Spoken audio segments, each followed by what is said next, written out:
friend Lapo. Which side was I on? I just listened to my heart. I thought it was the right thing to do. But instead it was the worst thing I could have done.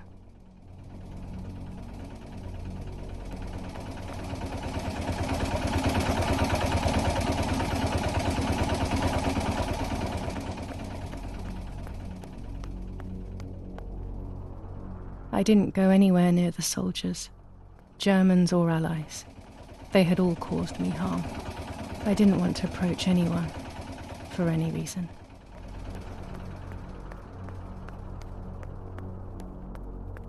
I would have got lost in the dark going in that direction. That night in July was so dark and scary.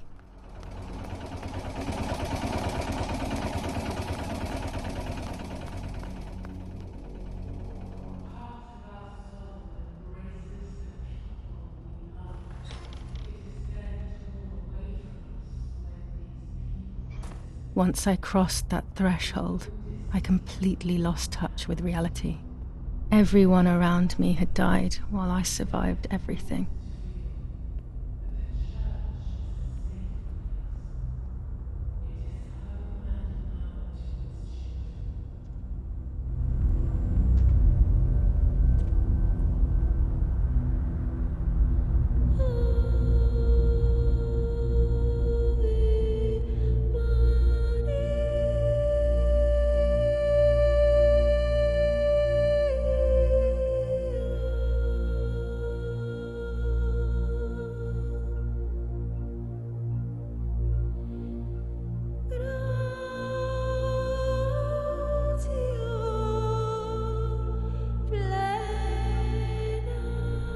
I don't remember how things went.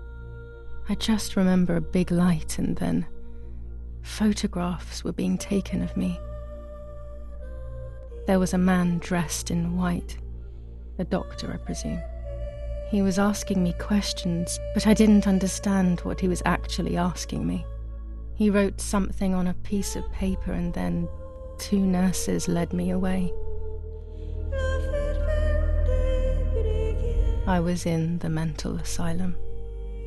Some women were talking to themselves, others cried. Some were even covered in their own filth. Others were violent and tried to hurt themselves any way possible. They started to give me injections. What they gave me made my whole body shake. I broke my vertebrae and an ankle. I think it was called cardiazol or something like that. My body was like a fire that didn't want to be put out. When it appeared to be quenched, it would come back, even stronger than before. In the end, though, they won. There was no longer any need for therapy. Something inside of me had died. But nevertheless, I insisted on carrying along this painful journey. I was stronger than I could ever have imagined.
Who are you? Wait, wait. I want answers. Don't go away. Talk to me about Martha, please.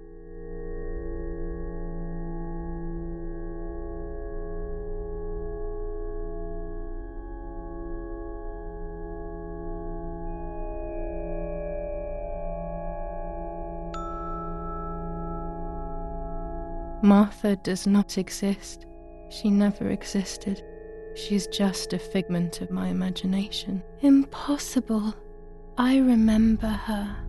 I loved her.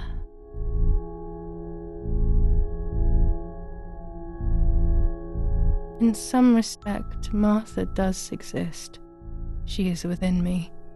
Part of me is Martha, and another part is Julia. It's extremely painful. And Mother? Is she alive?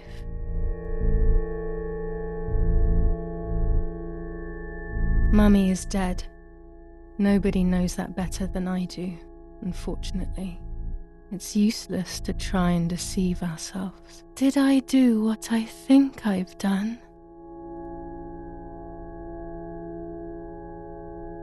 Yes, damn it. It really happened. I cut her into pieces and buried her under the bridge. God, all that blood. My God, I knew it. What about Daddy? The soldiers? Did that really happen?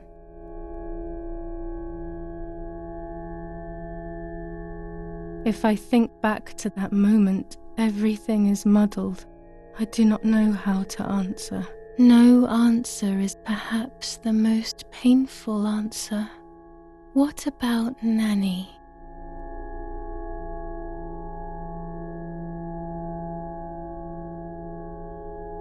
Poor Nanny. She really had nothing to do with it. But she died in our villa due to the bombings. We saved ourselves for some time by taking refuge at her house. Privileges for being rich. Feelings don't count for much, though. My poor Nanny. I'm afraid to ask about Lapo.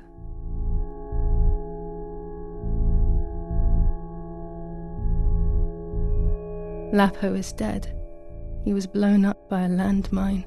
He got into trouble and paid with his life. My dear friend. Poor boy. Just as I remembered, unfortunately. One last question. The pregnancy?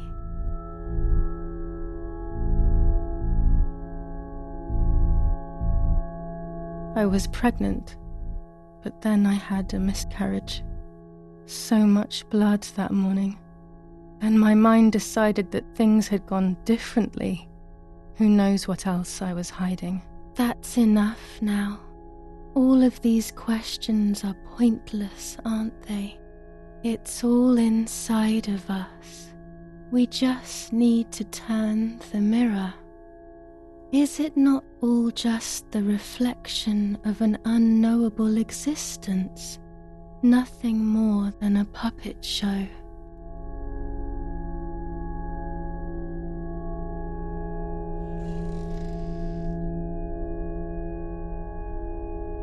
Ready for everything with open arms, even ready to kill.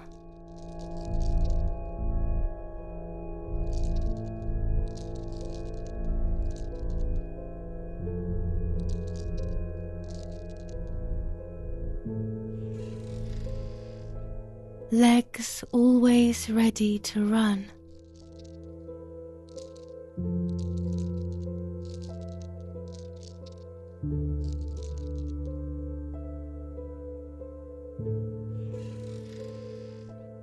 The womb that conceived in sin.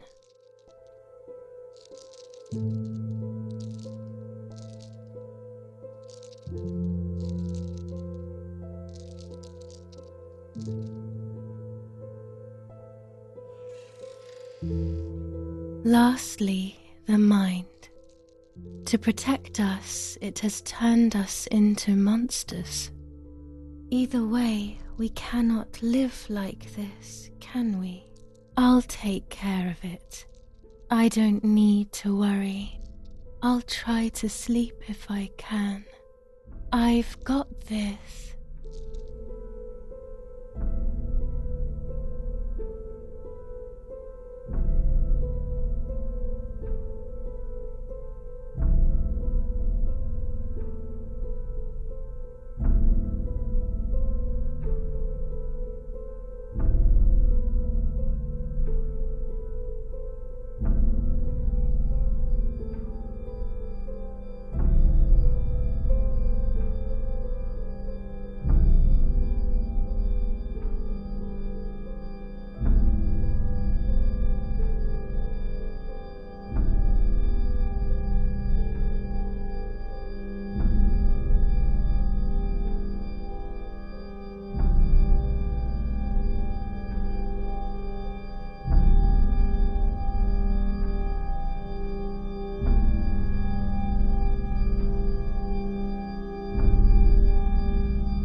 On the 26th of July, San Casciano was bombed and the church was destroyed.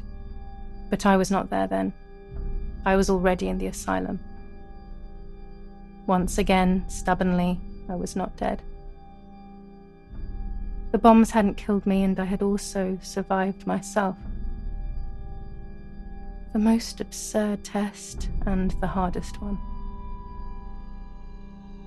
The war ended some time ago now, both out there and inside of me. I was on the wrong side of the gate, but now I can turn the page. Life is opening its doors again, isn't it? If I hadn't been so lucky to survive myself, I would have thrown everything away. We think that danger is all around us, ready to attack. But the most devious and misleading dangers are the ones that are inside of us. They grow without us realizing. They make us suffer, remain confused, and remove our self-respect. I would have wanted to ask for help, but I was alone. This is my story. Thank you for being here, for listening to me. Now I'm ready to leave. How long will it take to get home?